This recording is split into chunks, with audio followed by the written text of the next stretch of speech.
Hello friends, welcome to L R media.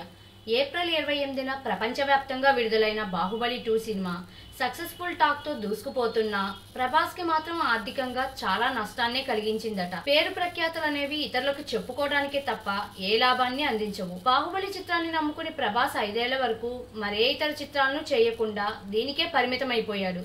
అందువల్ల career మంచి form లో ఉండి కూడా ఏం సంపాదించుకోలేకపోయాడు.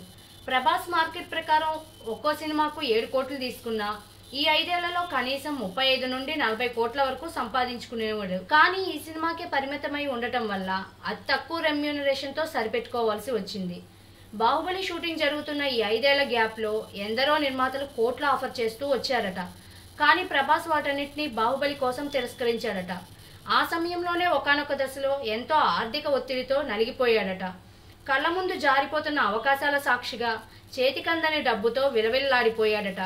అయితేనేం అతని త్యాగానికి ప్రతిఫలంగా ప్రేక్షకులు బాహుబలికి స్వర్ణాభిషేకం చేశారు.